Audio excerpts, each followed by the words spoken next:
नमस्ते विद्यार्थी मित्रों, कक्षा 8 विषय हिंदी और जिनके द्वितीय सत्र की इकाई है 7, जिनका आज हम अभ्यास करेंगे। तो इनका नाम है हार की जीत। तो सबसे पहले देखते हैं कि इस गद्य का साहित्य प्रकार है कहानी और इनके जो लेखक है उनका नाम है सुदर्शन जी। अब बात करते हैं सबसे पहले लेखक के परिचय की। तो सुदर्शन जी का मूल नाम बद्रीनाथ शर्मा था, जो हमारे लिए 1 मार्क्स के प्रश्न में भी पूछा जा सकता है। तो आप क्या करेंगे, इस विधान को नोट कर देंगे। आगे हम देखें तो उनका जन्म पंजाब के सियालकोट में हुआ था और जब वे 6ठे दर्जे यानी 6ठी कक्षा में थे तभी उन्होंने प्रथम कहानी लिखी थी। और प्रेमचंद की तरह उन्होंने भी उर्दू में लेखन प्रारंभ किया। तत्पश्चात यानी उनके बाद वे हिंदी में लिखने लगे। उनसे हमें नाटक, कहानी तथा उपन्यास भी प्राप्त हुए हैं, जिन्होंने नाटक, कहानी और उपन्यास लिखकर हिंदी साहित्य को समृद्ध भी किया है। तो अब बात करते हैं उनके प्रस्तुत कहानी की, जिनका नाम है हार की जीत। यहाँ पर ऐसा क्यों लिखा है कि हार की जीत, ऐसा शीर्षक क्यों दिया गया है? तो यहाँ हम बात करें, प्रस्तुत कहानी सुदर्शन जी द्वारा लिखी एक उपदेश प्रधान कहानी है, यानी जिनसे हमें कोई ना कोई एक उपदेश या तो एक सीख प्राप्त होती है, जो मानव भावनाओं पर आधारित है। यहाँ पर एक व्यक्ति है, यानी कि इस कहानी के एक पात्र है बाबा भारती जी। हम देखें तो यह एक प्रमुख पात्र के रूप में भी है। और बाबा भारती के अनोखे घोड़े की चर्चा डाकू खड़क सिंह के कानों तक पहुँचती है। डाकू खड़क सिंह काफ़ी प्रसिद्ध व्यक्ति था, परंतु बाबा भारती के पास एक बहुत ही अच्छा घोड़ा था, जिनकी प्रशंसा डाकू खड़क सिंह के तक पहुँचती है। और वह क्या करता है, धोखे से घोड़ा ले लेता है, परंतु बाबा भारती की एक बात उसे घोड़ा लौटाने पर मजबूर कर देती है। और उसी बात ने उस डाकू का हृदय परिवर्तन कर दिया है। और इसी बात पर यहाँ प्रकाश डाला गया है। एक बात को हम देखें तो बुरे से बुरे व्यक्ति में भी कुछ न कुछ अच्छे गुण होते हैं। और इस आदर्शवादी कहानी से यही बात सिद्ध होती है कि एक डाकू एक साधु को धोखा दे देता है, परंतु उस साधु की सज्जनता देखकर उसका हृदय परिवर्तन हो जाता है और वह अपने किए पर उसे पश्चाताप भी नहीं होता, परंतु साथ साथ सिर्फ पश्चाताप ही नहीं, परंतु वह अपनी भूल का भी सुधार कर लेता है। और इसी तरह साधु हार कर भी जीत जाते हैं और डाकू की जीत हार में बदल जाती है। तो साथ साथ हम इस कहानी से कौन से गुण समझने वाले हैं उनको भी देखें। तो यहाँ लिखा हुआ है कि इस कहानी से हम विनम्रता, बाबा भारती के पात्र से हमें विनम्रता का गुण, उनके पात्र से उदारता का गुण, खड़क सिंह के पात्र से हमें पश्चाताप की बात को समझने, बाबा भारती के पात्र से हमें दया की भावना की बात समझने को मिलती है। तो लोकहित, बाबा भारती सिर्फ अपने बारे में न सोचकर लोगों के बारे में भी काफ़ी अधिक सोचते हैं। ऐसे सभी गुण हम इस इकाई से समझने वाले हैं। तो यदि आपको 1 मार्क्स के प्रश्न में पूछा जाए कि हार की जीत जो है, इस पाठ से हमें कौन कौन से गुण देखने को मिलते हैं या तो कौन कौन से मूल्य समझने को मिलते हैं, तो यह विधान पूरा हमारे लिए 1 मार्क्स में भी हो सकता है। तो आप क्या करेंगे, इनको भी नोट कर देंगे। आगे हम देखते हैं इस कहानी की शुरुआत। तो प्रस्तुत पाठ में हम देखें कि माँ को अपने बेटे और किसान को अपने लहलहाते खेत देखकर जो आनंद आता है, वही आनंद बाबा भारती को अपना घोड़ा देखकर आता था। पाठ की शुरुआत से ही यहाँ हम देखते हैं कि बद्रीनाथ शर्मा जी यानी सुदर्शन जी ने बाबा भारती का परिचय देते हुए कहा है कि जब माँ को अपने बेटे और किसान को अपने लहलहाते खेत देखकर जो भी आनंद की प्राप्ति होती है, वही आनंद बाबा भारती को अपना घोड़ा देखकर होता था। बाबा भारती एक बहुत ही दयालु और समझदार व्यक्ति थे, सज्जन पुरुष थे और उनके पास एक बहुत ही अच्छा सा घोड़ा था। वह घोड़ा उनके लिए सब कुछ था। और जिस प्रकार माँ को अपने बेटे को देखकर आनंद होता है और किसान को अपने लहलहाते खेत को देखकर जो आनंद होता है, वैसा ही आनंद जब बाबा भारती अपने घोड़े को देखते थे तब उन्हें प्राप्त होता था। तो आगे हम बात करते हैं कि भगवत भजन से जो समय बचता वह घोड़े को अर्पण हो जाता था। जब भी बाबा भारती क्या करते थे, मंदिर में भगवान की पूजा करते थे और जब भगवान भजन से जो भी समय बचता वह अपना संपूर्ण समय किसको दे देते थे, घोड़े को अर्पण कर देते थे। वह घोड़ा बहुत ही सुंदर और साथ साथ हम देखें तो बहुत ही बलवान भी था, यानी शक्तिशाली था। इसके जोड़ का घोड़ा सारे इलाके में न था। आपको सविस्तर प्रश्न में पूछा जा सकता है कि बाबा भारती के घोड़े का परिचय दीजिए या तो उनका अपने शब्दों में वर्णन कीजिए। तो उनका वर्णन यहाँ पर लिखा हुआ है कि वह घोड़ा बहुत ही सुंदर और बलवान था। उनके जैसा घोड़ा पूरे इलाके में कहीं पर भी नहीं था।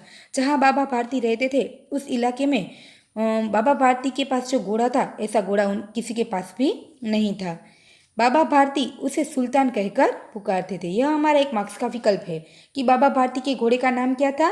सुल्तान। और वे उन्हें किस नाम से पुकारते थे? सुल्तान के नाम से पुकारते थे। अपने हाथ से वे खरहरा करते थे। खरहरा का अर्थ क्या है? कंधी या तो ब्रश से घोड़े का शरीर साफ करना, यानी उनके शरीर पर जो भी बाल है उनको ब्रश से साफ करना, जिसे खरहरा कहा जाता है। बाबा भारती क्या करते थे? खुद अपने हाथों से घोड़े को खरहरा करते थे, खुद दाना खिलाते थे और उन्हें देख देख कर प्रसन्न होते थे। उन्होंने रुपया, माल, असबाब, असबाब का अर्थ होता है वस्तु, सामान, जो भी है। बाबा भारती के पास जो भी कुछ था, उन्होंने जमीन आदि अपना सब कुछ छोड़ दिया था। यहाँ तक कि उन्हें अब नगर के जीवन से भी घृणा होने लगी थी। घृणा का अर्थ होता है नफरत। बाबा भारती जब से घोड़े के साथ रहने लगे हैं तब से उन्हें अपने अपने पास जो कुछ भी था उन्होंने वह सब कुछ छोड़ दिया था। उन्हें नगर के जीवन से भी नफरत होने लगी थी। अब गांव के बाहर एक छोटे से मंदिर में वे रहते थे और भगवान का भजन करते थे। यहाँ पर हम देखें तो बाबा भारती का पात्र परिचय लिखिए, उनमें भी यह सभी बात आप लिख सकते हैं। वे कहते थे कि मैं सुल्तान के बिना नहीं रह सकूंगा। उन्हें ऐसा लगने लगा था वे अब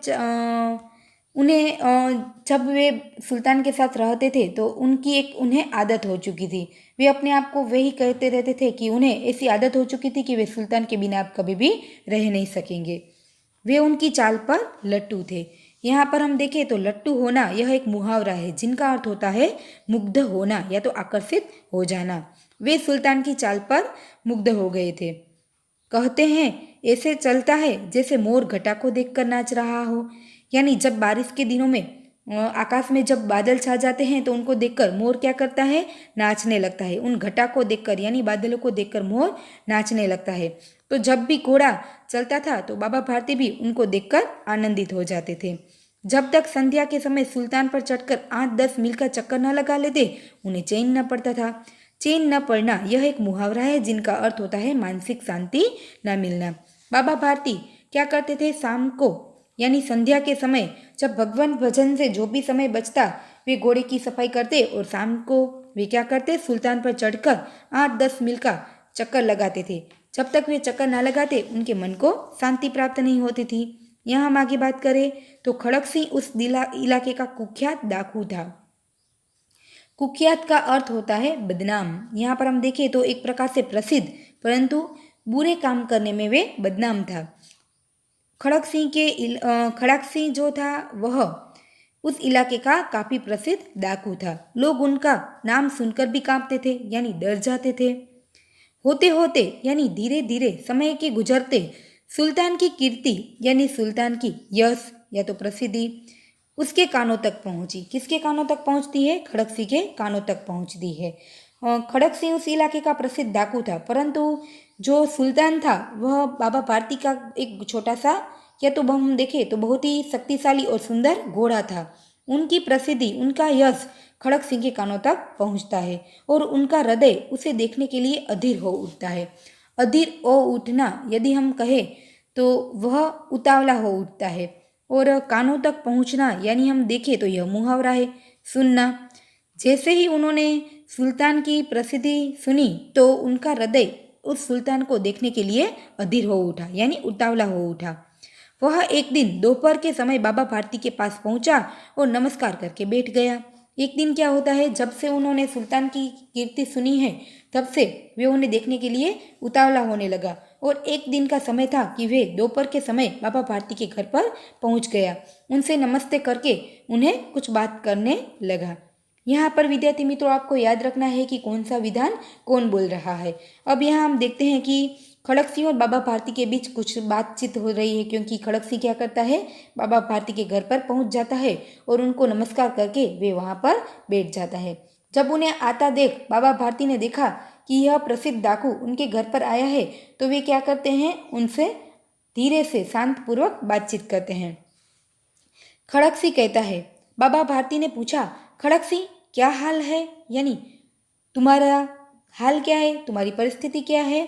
तो उनका उत्तर देते हुए खड़क सिंह ने सिर झुकाकर उत्तर दिया, आपकी दया है। तो कहो इधर कैसे आ गए, बाबा भारती उनसे पूछते हैं। तो वे उनका उत्तर देता है कि सुल्तान की चाह खींच लाई। चाह यानी उनको देखने की इच्छा मुझे यहाँ पर ले आई। बाबा भारती कहते हैं, विचित्र जानवर है, देखोगे तो प्रसन्न हो जाओगे। बाबा भारती उन्हें कहते हैं कि हाँ, तुमने सही सुना है, यह बहुत ही विचित्र जानवर है। यदि एक बार तुम उन्हें देख लोगे तो तुम भी प्रसन्न हो जाओगे। इस प्रकार दोनों के बीच बातचीत हो रही है। आगे हम देखें तो मैंने भी बड़ी प्रशंसा सुनी है। यह विधान कौन बोल रहा है, खड़क सिंह बोल रहा है। और बाबा भारती को कहता है कि हाँ, मैंने भी आपके इस सुल्तान की काफ़ी प्रशंसा सुनी है। उसकी चाल तुम्हारा मन मोह लेगी। यह विधान बाबा भारती उन्हें कहते हैं कि हाँ, तुमने सही सुना है, उनकी चाल तुम्हारा मन मोह लेगी। कहते हैं देखने में भी बड़ा सुंदर है। यह विधान खड़क सिंह बोलता है और बाबा भारती को कहता है। तो आगे हम देखें तो क्या कहना, जो उसे एक बार देख लेता है उसके हृदय पर उसकी छवि अंकित हो जाती है। यहाँ पर आप देखेंगे तो हृदय पर छवि अंकित हो जाना यानी यह मुहावरा है, अच्छी तरह याद रह जाना। उनका अर्थ होता है अच्छी तरह याद रह जाना। यहाँ आप चित्र के माध्यम से भी देख सकते हैं। बाबा भारती और खड़क सिंह, जो बाबा भारती है वह खड़क सिंह के साथ क्या करते हैं, बातचीत करते हैं। और दोनों आपस में बातचीत करते हैं किसके बारे में, सुल्तान के बारे में। खड़क सिंह सुल्तान को देखने के लिए आया हुआ है और बाबा भारती अपने घोड़े सुल्तान की वे प्रशंसा करते हैं और खड़क सिंह को उनका परिचय कराते हैं। तो आगे हम देखें कि क्या कहना, जो उसे एक बार देखता है उसके हृदय पर उसकी छवि अंकित हो जाती है। बाबा भारती खड़क सिंह को कहते हैं। तो बहुत दिनों से अभिलाषा थी, आज उपस्थित हो सका हूँ। खड़क सिंह बाबा भारती से कहता है कि हाँ, बहुत दिनों से उसे देखने की मेरी इच्छा थी, इसलिए आज यहाँ उपस्थित हुआ हूँ। बाबा भारती और खड़क सिंह अस्तबल में पहुँचते हैं। अस्तबल यानी जहाँ घोड़े को बांधा जाता है उसे कहा जाता है अस्तबल। बाबा ने घोड़ा दिखाया घमंड से, खड़क सिंह ने घोड़ा देखा आश्चर्य से। बाबा भारती के पास बहुत ही इतना अच्छा सुंदर घोड़ा था, इसलिए वह क्या करते हैं, मनुष्य हृदय की होने की वजह से वे भी घमंड से अपना घोड़ा दिखाते हैं। और दोनों क्या करते हैं, अस्तबल में पहुंचते हैं और दोनों बातचीत करते हैं। बाबा भारती उन्हें घमंड से अपना घोड़ा दिखाते हैं। तो खड़क सिंह जैसा ही घोड़े को देखता है वह आश्चर्यचकित हो जाता है, क्योंकि ऐसा निराला घोड़ा किसी के पास न था।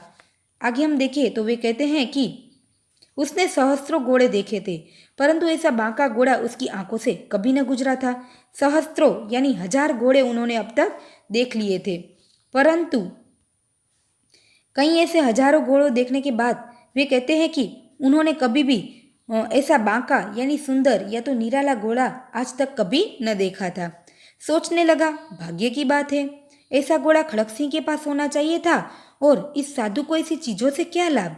इसलिए वह अधिक सोचता है कि ऐसा घोड़ा तो मेरे पास होना चाहिए था, मैं प्रसिद्ध डाकू हूँ, परंतु ऐसा घोड़ा तो इस बाबा भारती के पास है और उनको ऐसी चीज़ों से क्या लाभ। कुछ देर तक आश्चर्य से खड़ा रहा। इसके पश्चात यानी उनके बाद उसके हृदय में हलचल होने लगी।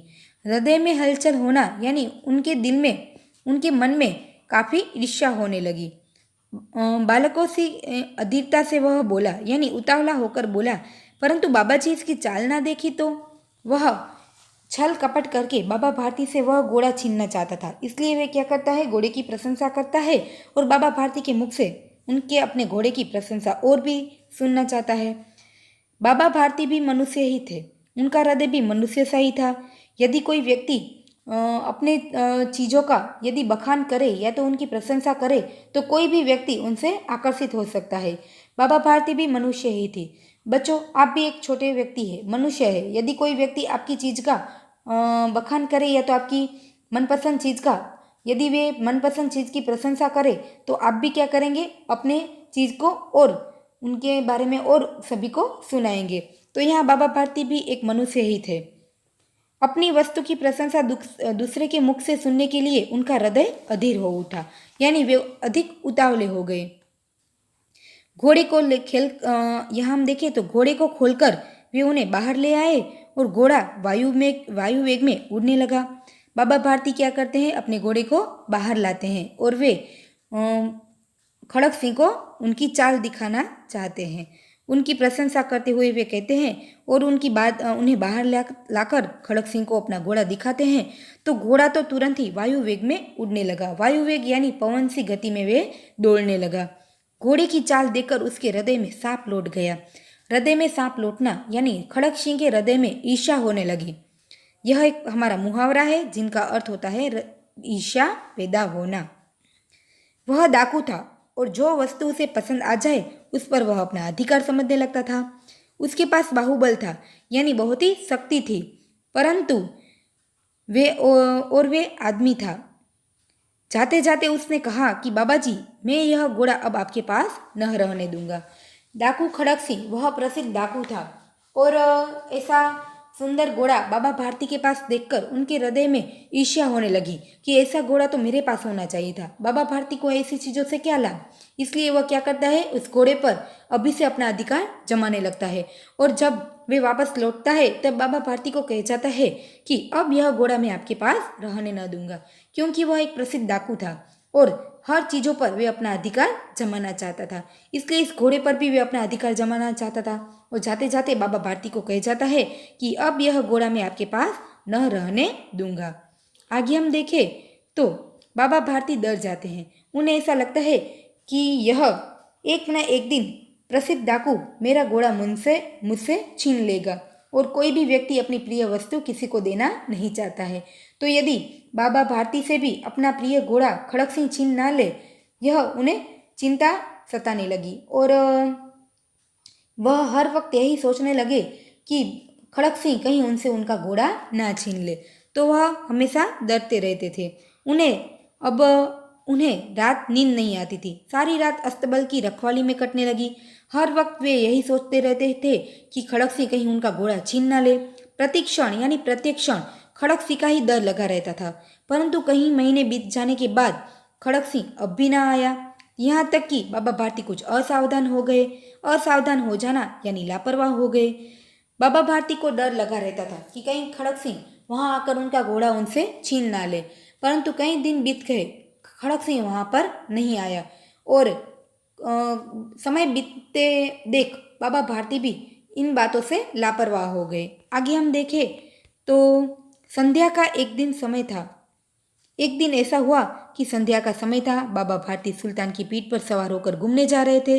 इस समय उनकी आंखों में चमक थी, मुख पर काफी प्रसन्नता थी, क्योंकि उनका डर दूर हो गया था। खड़क सिंह कह गया था कि वे उनका घोड़ा ले जाएगा, परंतु अभी तक नहीं आया था, इसलिए उनका डर थोड़ा कम हो गया था और उनकी आंखों में एक प्रकार की प्रसन्नता थी, उनके मुख पर एक प्रकार की प्रसन्नता थी। कभी घोड़े के शरीर को देखते, कभी उसके रंग को, और वह मन ही मन फूले न समाते थे। फूला न समाना एक प्रकार का मुहावरा है, यानी बहुत ही प्रसन्न होना। और आंखों में चमक होना, यह भी हमारा एक मुहावरा है। उनका अर्थ होता है खुशी का भाव प्रकट होना। आगे हम देखें तो सहसा, सहसा यानी अचानक एक ओर से आवाज आई, ओ बाबा जी, इस कंगले की सुनते जाना। बाबा भारती जैसे ही सुल्तान पर सवार होकर घूम रहे थे, अचानक से उन्हें कहीं और से आवाज सुनाई दी और उस आवाज में एक प्रकार की करुणा थी, दया थी। उन्होंने क्या किया, एक आवाज सुनी। वह आवाज कैसी थी, ओ बाबा, इस कंगले की सुनते जाना। जैसे ही बाबा भारती यह आवाज सुनते हैं तो उन्हें उनकी आवाज में करुणा दिखाई दी। बाबा ने घोड़ा रोक लिया।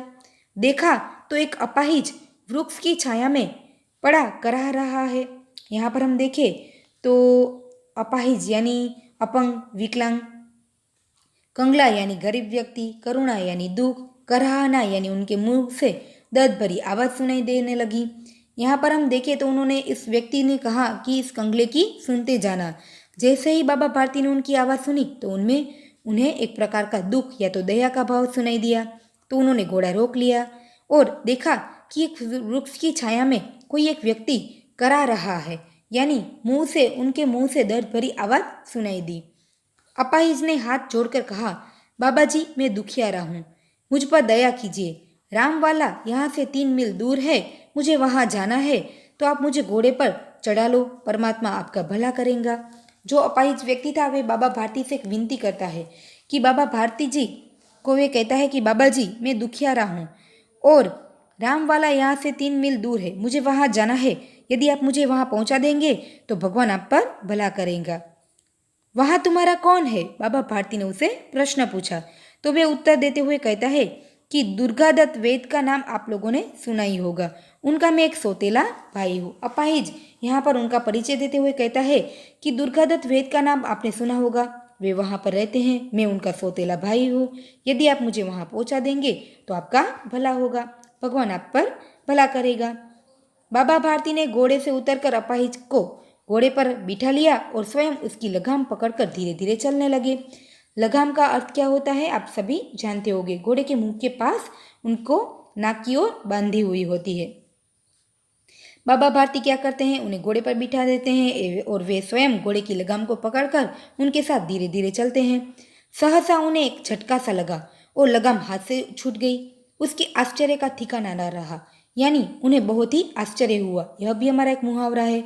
जब उन्होंने देखा कि अपाहिज घोड़े के पीठ पर तन कर बैठा है, यानी घोड़े के पीठ पर मजबूताई से घोड़े को पकड़कर बैठा हुआ है और घोड़े को दौड़ाए लिए जा रहा है, तो उनके मुख से एक भय यानी डर, विस्मय यानी आश्चर्य और निराशा यानी दुख से मिली हुई एक चीख निकल गई। यानी उनके मुख से एक चीख निकल गई। वह अपाहिज डाकू खड़क सिंह था। जैसे उन्होंने देखा कि ये एक डाकू उस घोड़े को दौड़ाए जा रहा है, तो देखा कि उनके मुख से एक दुख भरी चीख निकल गई और उन्होंने देखा तो वह आदमी कौन था, वह अपाहिज कौन था? डाकू खड़क सिंह था। वह छल कपट करके बाबा भारती से घोड़ा छीनने आया था। बाबा भारती ने कुछ देर तक तो चुप रह गए, परंतु इसके पश्चात यानी उनके बाद कुछ निश्चय करके पूरे बल से चिल्लाकर बोले, जरा ठहर जा, यानी जरा रुक जा। और वह घोड़ा रोक लेता है। कौन घोड़ा रोक लेता है? डाकू खड़क सिंह घोड़ा रोक लेता है। यहाँ पर आप देखेंगे तो बाबा भारती और खड़क सिंह, डाकू खड़क सिंह क्या करता है, छल कपट करके बाबा भारती से अपना घोड़ा छीन लेता है, उनका घोड़ा छीन लेता है। और जब बाबा भारती उन्हें रुकने के लिए कहते हैं तो वह रुक जाता है और दोनों के बीच कुछ बातचीत चलती है, जिसमें बाबा भारती जी क्या करते हैं, खड़क सिंह को, यह बाबा भारती खड़क सिंह को कुछ समझाते हैं और उस बात से खड़क सिंह का अंत में हृदय परिवर्तन हो जाता है। देखते हैं वह कौन सी बात उन्हें समझाते हैं। तो खड़क सिंह ने आवाज सुनकर घोड़ा रोक लिया, उसकी गर्दन पर प्यार से हाथ फेरते हुए कहा, बाबा जी यह घोड़ा अब मैं आपको न दूंगा। आप यहाँ देख सकते हैं कि वह बाबा भारती से क्या कहता है, घोड़े पर अपना हाथ फेरते हुए कहता है कि बाबा भारती जी अब आप इस घोड़े को भूल जाइए, यह घोड़ा मैं आपको अब देने वाला नहीं हूँ। तो आगे हम देखें कि बाबा भारती उन्हें क्या कहते हैं। मगर एक बात सुनते जाओ। बाबा भारती ने मुझसे कहा कि कोई बात नहीं, मगर एक बात सुनते जाओ। खड़क सिंह जो है वह वहाँ ठहर जाता है। बाबा भारती ने निकट जाकर उसकी ओर ऐसी आंखों से देखा जैसे बकरा कसाई की ओर देखता हो। यहाँ पर हम देखें तो निकट यानी उनका अर्थ होता है बाबा भारती उनके नज़दीक जाते हैं और उनकी ओर ऐसे देखता है जैसे कोई बकरा उसे मारने वाले कसाई की ओर देखता है। फिर कहा, यह घोड़ा अब तुम्हारा हो चुका। यह विधान कौन बोलते हैं? बाबा भारती खड़क सिंह से कहते हैं कि यह घोड़ा अब तुम्हारा हो चुका, मैं तुमसे इसे वापस करने के लिए कभी ना कहूँगा, परंतु खड़क सिंह केवल मेरी एक तुमसे प्रार्थना है, उसे अस्वीकार न करना, यानी उनके लिए मना मत करना, नहीं तो मेरा दिल टूट जाएगा। बाबा भारती उसे समझाते हैं कि कोई बात नहीं, यह घोड़ा अब तुम्हारा हो चुका, परंतु मेरी एक बात सुनते जाओ, तुम उसे अस्वीकार मत करना है, वरना मुझे बहुत ही दुख होगा, पश्चाताप होगा। बाबा जी आज्ञा कीजिए, मैं आपका दास हूँ, केवल यह घोड़ा आपको न दूंगा। यह विधान खड़क सिंह बोलता है और बाबा भारती को कहता है कि कहिए आपकी क्या आज्ञा है। मैं आपका दास हूँ, सिर्फ यह घोड़ा मैं आपको वापस नहीं दूंगा। अब उस घोड़े का नाम न लो, मैं तुमसे इसके विषय में कुछ न कहूँगा। मेरी प्रार्थना केवल यह है कि इस घटना को किसी के सामने प्रकट न करना। बाबा भारती का यह विधान है और वे खड़क सिंह को समझाते हुए कहते हैं कि अब तुम इस घोड़े को भूल जाओ, यानी कि यह घोड़ा अब तुम्हारा हो चुका है। इसके विषय में मैं तुम्हें कुछ भी न कहूँगा, लेकिन मेरी प्रार्थना यह है कि तुमने जिस प्रकार मुझसे यह छल कपट करके यह घोड़ा छीना है, इस विधान को, इस बात को तुम किसी के सामने प्रकट न करना, यानी किसी को मत कहना। तो इस बात को सुनकर खड़क सिंह का मुंह आश्चर्य से खुला रह गया। आश्चर्य से मुंह खुला रह जाना यानी उन्हें अधिक आश्चर्य होना। वह तो सोच रहा था कि यदि बाबा भारती उन्हें मार देंगे, या तो उन्हें मारेंगे, या तो उनसे उनका घोड़ा छीन लेंगे, परंतु बाबा भारती तो इस घटना को किसी और से कहने के लिए और मना कर रहे हैं, इसलिए उन्हें आश्चर्य हुआ। उसका विचार था कि उसे घोड़े को लेकर यहाँ से भागना पड़ेगा, परंतु बाबा भारती ने स्वयं उसे कहा, इस घटना को किसी के सामने प्रकट न करना। इससे क्या प्रयोजन सिद्ध हो सकता है, यानी उनका क्या हेतु होगा, क्या उद्देश्य होगा। खड़क सिंह ने बहुत सोचा, बहुत सिर मारा। बहुत सिर मारना यानी यह मुहावरा है, बहुत सोच विचार करना, परंतु कुछ समझ न सका। हार कर उसने अपनी आंखें बाबा भारती के चेहरे पर गड़ा दी और पूछा कि बाबा जी, इससे आपको क्या डर है कि इस घटना को मैं किसी के सामने प्रकट न करूं? तो बाबा भारती उसे समझाते हुए कहते हैं कि लोगों को अगर इस घटना का पता लग गया तो वे किसी गरीब पर विश्वास न करेंगे। यह कहते कहते उन्होंने सुल्तान की ओर से इस तरह मुंह मोड़ लिया। मुंह मोड़ना यह एक मुहावरा है जिनका अर्थ होता है संबंध न रखना, विमुख होना, जैसे उनका कोई उनसे संबंधी ना हो।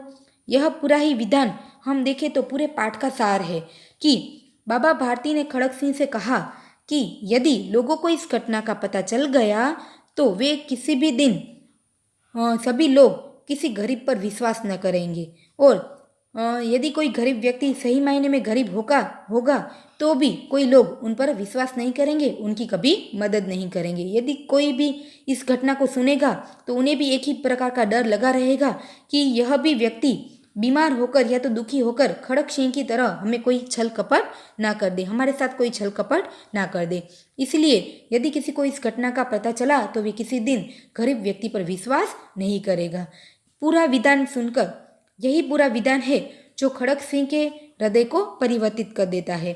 तो यहाँ हम देखें तो खड़क सिंह का इस विधान को सुनकर उनका हृदय परिवर्तन भी हो जाता है, और इस विधान से बाबा भारती के विनम्र स्वभाव, उनके दया भाव, परलोक हित की भावना, सभी गुण या तो उनके सज्जन पुरुष के होने का एक गुण, उनका व्यक्तित्व यहाँ हमें दिखाई देता है। कौन से एक छोटे से वाक्य पर, इस एक छोटे से वाक्य पर हम देखें तो डाकू खड़क सिंह का हृदय परिवर्तन हो जाता है। बाबा भारती के हृदय दया भाव या तो पर हित की जो भावना है वे हमें यहाँ पर दिखाई देती है।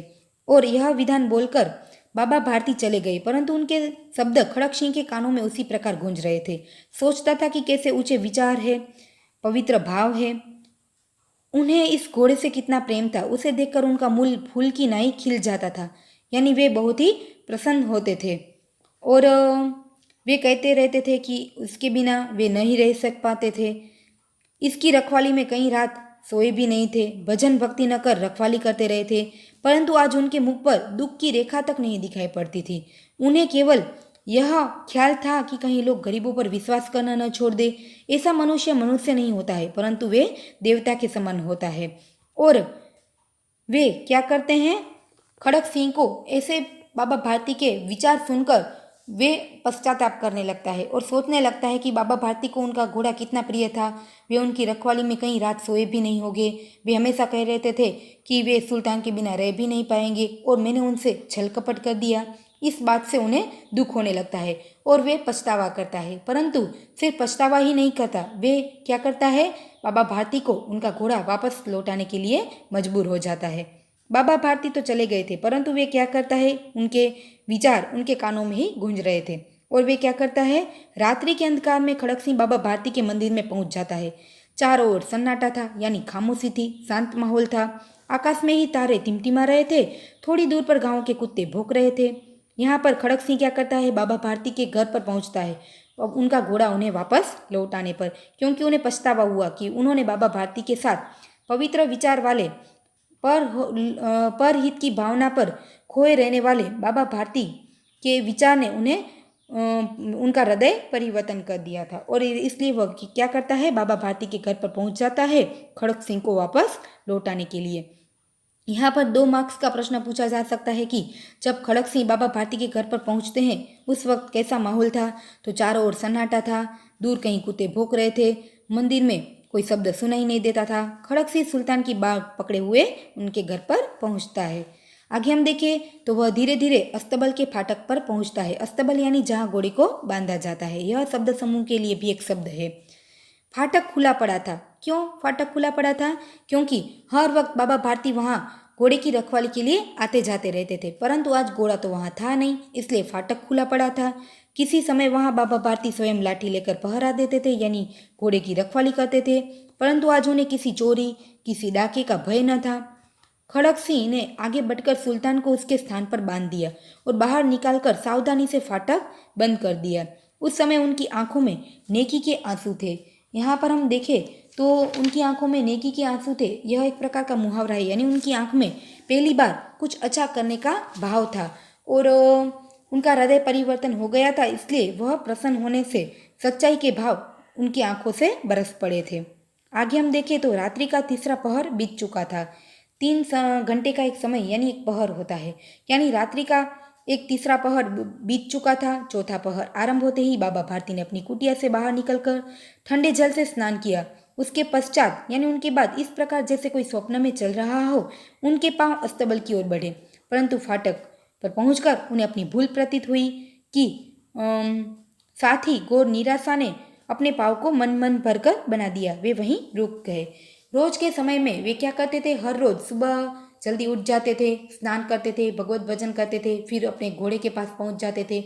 परंतु आज भी वे जैसे कुछ स्वप्न में चल रहा हो ऐसे घोड़े के पास पहुंच गए, परंतु उन्हें अपनी भूल प्रतीत हुई कि घोड़ा तो अब है ही नहीं, इसलिए उनका मन उदास हो जाता है, खीन हो जाता है और वहाँ जाकर वे रुक जाते हैं। परंतु जो घोड़ा था उन्होंने अपने स्वामी के पाँव का पदचाप सुन लिया, यानी अपने स्वामी के पैरों की आवाज़ सुन ली, तो वे क्या करता है, हिन हिनाने लगता है। घोड़े ने अपने स्वामी के पाँव की चाप को पहचान लिया और जोर से हिन हिनाया और वे क्या करता है, अपने स्वामी को बताना चाहता है कि मैं वापस आ चुका हूँ।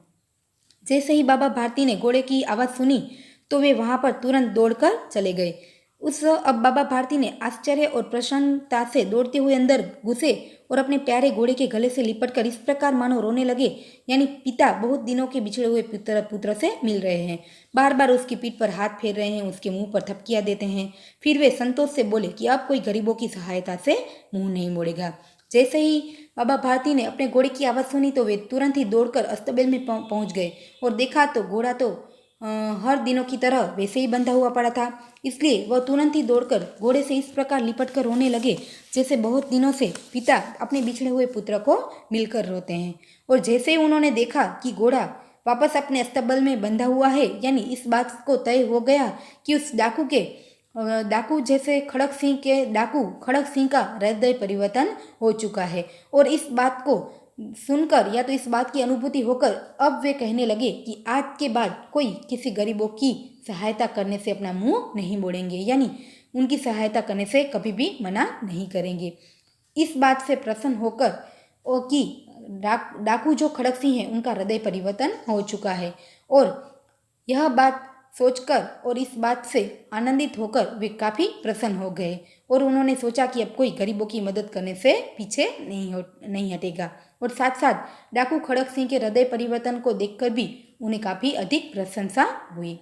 तो विद्यार्थी मित्रों, पूरे पाठ के आधार पर हमने देखा कि खड़क सिंह जीत कर भी उनकी किस प्रकार हार हुई और बाबा भारती की हार होकर भी उनकी किस प्रकार जीत हुई, जो हमारे शीर्षक को भी साबित करता है। और पूरे पाठ के आधार पर हमने देखा कि बाबा भारती की हार भी किस प्रकार जीत में बदल जाती है और किस प्रकार उनका विचार डाकू खड़क सिंह के हृदय को परिवर्तित कर देता है। तो विद्यार्थी मित्रों, पूरे इकाई के माध्यम से हमने देखा है कि बाबा भारती का स्वभाव कैसा था, खड़क सिंह का स्वभाव कैसा था, बाबा भारती की हार भी अंत में किस प्रकार जीत में बदल जाती है। तो यहाँ पर हमने पूरे पाठ का अभ्यास किया है। कुछ कठिन शब्द यहाँ दिए गए हैं, कुछ मुहावरे भी यहाँ दिए गए हैं। उनको पढ़कर भी आप क्या करेंगे, पूरा पाठ एक बार पढ़कर समझ सकते हैं। पहले पाठ में हमने पूरे पाठ का अभ्यास किया है। अब दूसरे पाठ में हम उनके अभ्यास और उनका जो स्वाध्याय है उनकी चर्चा करेंगे। तो विद्यार्थी मित्रों, पाठ्य पुस्तक के आधारित आप पूरा पाठ एक बार पढ़ेंगे और पाठ की समझूती प्राप्त करेंगे। दूसरे पाठ में हम उनके अभ्यास और स्वाध्याय को समझेंगे। नमस्ते।